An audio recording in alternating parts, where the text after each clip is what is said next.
کیا اور ان کی لاشیں سڑک پہ پڑی تھی کئی دن.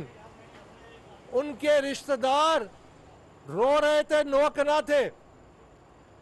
آپ نے ان پہ الزام لگایا کہ تم ہمیں بلیک میل کر رہے ہو, جب تک ان کی تدفین نہیں ہوگی میں نہیں آؤں گا.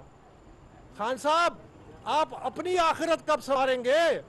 میں آپ سے یہ سوال کرنا چاہتا ہوں کہ جو آپ کے دور میں مہنگائی ہوئی, ماں باپ نے اپنے بچوں کو دریا میں پھینک دیا کیونکہ وہ ان کی مہنگائی کی وجہ سے ان کی کفالت نہیں کر سکتے تھے. آپ ان تک پوچھنے بھی نہیں گئے, آپ نے ان کے لیے کچھ کیا نہیں کہ پاکستانی شہری اپنے بچوں کو زہر دے کے مارا. آپ اپنی آخرت کب سنواریں گے خان صاحب؟ آپ اپنے گریبان میں جھانکیں, آپ دوسروں کو تلقین نہ کریں کہ اپنی آخرت سنوارو. آپ اپنی آخرت سنوارو. ہر کوئی اپنی آخرت سنوارتا ہے, ہر کوئی اللہ تعالیٰ کے سامنے اپنا جواب دیتا ہے. آپ کون ہوتے ہیں کہ جو دوسروں کو کہتے ہیں کہ اپنی آخرت سنوارو؟ آپ پہلے خود اپنی آخرت سنوارو. دوسری آپ بات کرتے ہیں, آج کل یہ بہت چلا ہوا ہے میر جعفر اور میر صادق کا حوالہ, جو کہ بڑا افسوسناک ہے.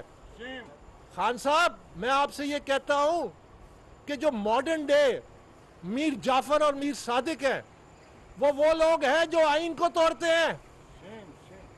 یہ میر جعفر میر صادق جو اداروں پہ الزامات لگاتے ہیں کیونکہ ان سے اقتدار لے لیا گیا.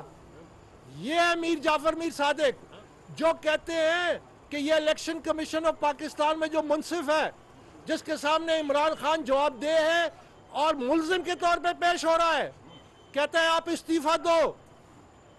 یہ ہے جو کام جو میر جعفر میر صادق کرتے ہیں کہ اداروں کو بدنام کرتے ہیں, آئین کی خلاف ورزی کرتے ہیں, آئین کی دھجیاں اڑاتے ہیں. یہ ہے وہ میر جعفر میر صادق. آپ کن میر جعفر میر صادق کی بات اٹھاتے ہیں؟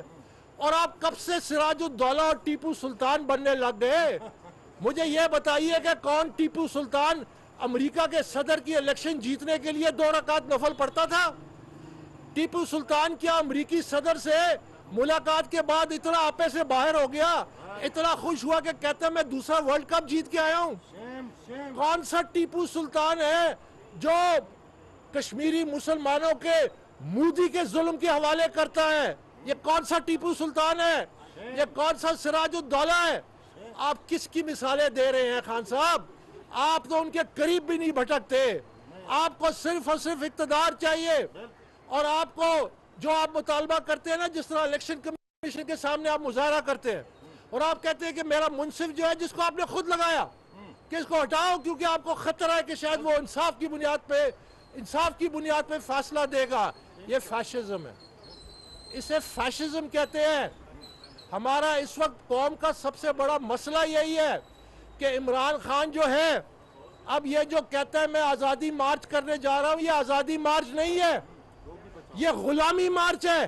یہ پاکستان کی قوم کو غلام بنانے جا رہا ہے. یہ چاہتا ہے کہ میں قانون ہوں, میں آئین ہوں, میں منصف لگاتا ہوں, میں اپنی مرضی سے منصف کو ہٹاؤں گا, میں اپنی مرضی سے قانون اور آئین کی دھجیاں اڑاؤں گا, میں بالائے طاق ہوں ہر قانون اور آئین سے. یہ غلامی مارچ ہے. اگر آپ آزادی کے اتنے ہی چاہتے ہیں تو پھر آپ سب سے پہلے پاکستان تحریک انصاف کو اپنی بادشاہت سے آزاد کریں. آپ کی پاکستان تحریک انصاف میں اس وقت بھی جو سینئر قیادت ہے وہ آپ کی اس پالیسی کے مارو یا مر جاؤ, یہ جو ڈو اور ڈائی آپ نے اپنائی ہے. مجھے معلوم ہے کہ آپ ڈی چوک پہ کیوں آنا چاہتے ہیں, کہ ڈی چوک پہ آ کے آپ اپنی منشا کریں, اپنی مرضی کریں سپریم کورٹ کے ساتھ, الیکشن کمیشن کے ساتھ اور اسٹیبلشمنٹ کے ساتھ, آپ ان کو اپنے ہاتھ میں لے لیں. یہ ہے آپ کا مقصد.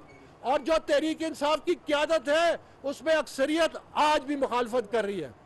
میں ان کو داد دیتا ہوں, میں کہتا ہوں یہ وقت ہے کھڑے ہونے کا, کیونکہ پاکستان کی جو بقا ہے, پاکستان کی جو سلامتی ہے, پاکستان کی جو معاشی خود مختاری ہے وہ داؤ پہ ہے. ہم مزید انتشار برداشت نہیں کر سکتے. سری لنکا کا حال ہمارے سامنے ہے, سری لنکا کس طرح ڈوبا.